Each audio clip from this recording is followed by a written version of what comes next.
Okay, well, now that we've got those images all arranged onto the screen, it's looking good, right? You're either following along with your own images or you're using my images, and that should look very similar. Now, what we're going to want to do in this section is put a background on these images, because we don't want it to just be white, right? That transparent background that we're seeing now is just going to print out as white. So we need some kind of background in there, and then what we're going to want to do is separate each layer and give this image some depth, because we want to look like it's deep. So we want to look like there's a lot of things going on here, but we want it to be easy to navigate. We want it to look appealing to the eye. So let's jump back into the computer and get that background put in and separate these layers. Okay, guys, welcome back. This is basically right where we left off. I've opened up a window and you see I have backgrounds highlighted here. What we're going to do here is use my favorite type of background, the ones I personally use all the time for all these images. And this company has just now, 2 seconds ago, before I started hitting record here, they have accepted me into their affiliate program, and you guys are probably going to get some kind of a discount. I haven't read their email yet, but sounds like I'm in. So if you use this link that we have over here, a portion of the sales does go to the Equine Photo School to help support the school. And I'm hoping that they said that they will also give you guys a discount. I did ask for that, but I didn't want to delay this recording any longer, and I want to get this out to you guys. So I will let you guys know what's going on and give you some more details. And that is a paid thing, so you don't have to do it. It's not mandatory. Don't feel obligated to do that. There are lots of ways to get a free background here, including taking your own background images. So in the bonus material at the end of this, that section 8, I'm going to put a video about different places to find backgrounds and how to buy them and how to make your own and how to find some free ones that people have uploaded to some sites that host free pictures and that sort of thing, and what we're looking for in a background. But basically, some things I like to have just like a textured kind of a background. I like it to be a little bit darker because people's faces are generally bright, and like I'm strobing all these images, so they are nice and bright and well lit, and we want that background to be a little bit darker. Not crazy dark usually, but a little bit darker. And we can adjust that. So what I do is with this particular company, I have purchased all of their backgrounds in bundles, and that was the best way for me to do it. And then I knew I had great high resolution images that were exactly what I want for this type of product. So it couldn't be better. They're very high quality and I highly recommend them. But if you want to go the free route, you dang sure can, and you will still get just fine results. There's no problem. I just try to do things that make my life a little bit easier. I found that I was spending a lot of time hunting down background images to use. Trying to find free ones was taking a lot of my time, and going out and shooting my own was taking a lot of time and a lot of effort too. So don't want to hold you up any longer here, and let's just dive right into this. But what you'll see me use here is those paid backgrounds.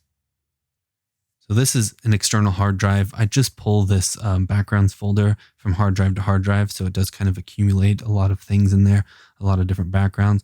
You'll see I'm going to kind of buzz through these real quick. If you're paying attention, you'll see my folder structure that I use here.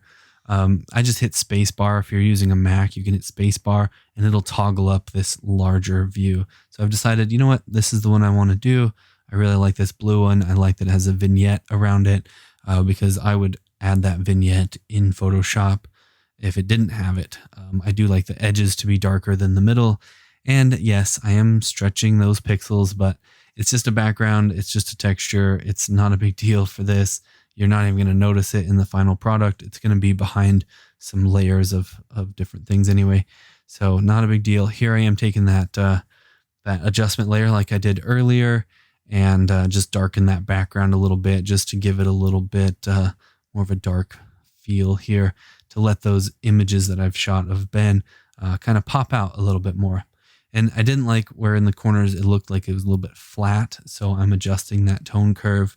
And then I realized a little bit later on that I didn't do a clipping mask on that one above it, so I will fix that coming up here shortly. But that's why those are flat in the background, because I have two of those adjustment layers working together on that background. And that was just kind of an oversight, but I did notice it later on.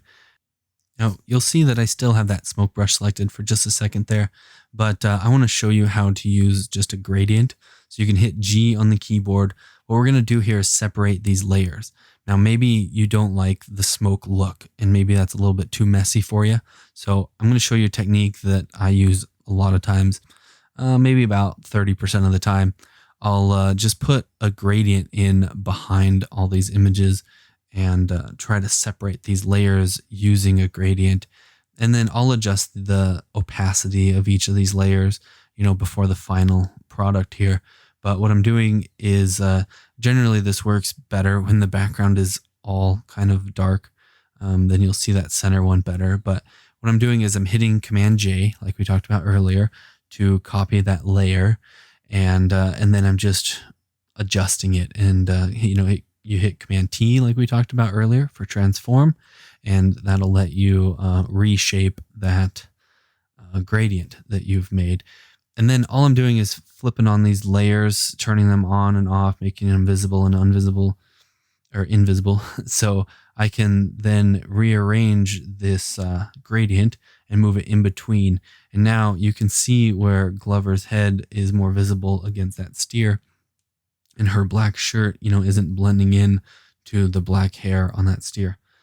And then this just kind of makes like a little bit of a haze that's coming out of there. And you'll see this a lot in movie posters. This is how I kind of got started on this whole thing, is I was studying how they were making some of these movie posters where images were being layered and layered on top of one another to make like a cool kind of movie poster. So I just, I'm just taking that and making a gradient behind each of these. And so you'll see that like that gradient, I'm not letting it touch like the horse's head or the person's head behind the gradient, but I am making it so it looks like the photo in front of the gradient is like a little bit more clear, because we have that haze sort of look behind it. So people's heads and faces and horses' heads, they all still look very clear, very sharp, all that sort of thing.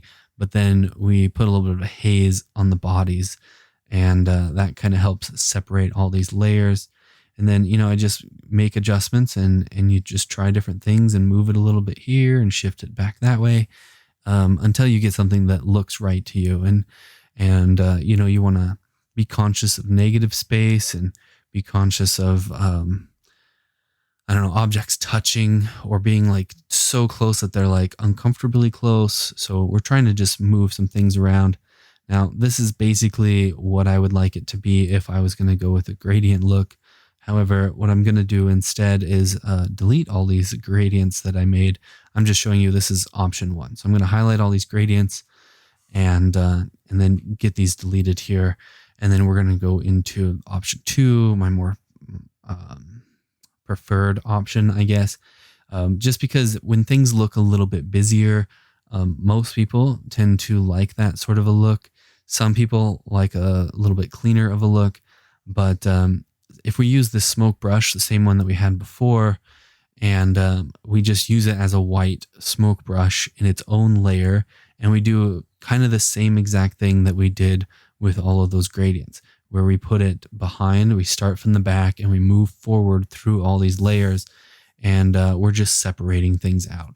So we're using it in the same sort of way, but since there is a little bit more going on, it adds a little bit of interest, and then it hides some of those flaws that we had. Like, for example, that tail that I cut out that, was kind of goofy on Glover's horse. That was, that will be hidden with a smoke brush, because we're going to put smoke behind it and then a little bit of smoke in front of it. And you'll see that all of those flaws kind of disappear.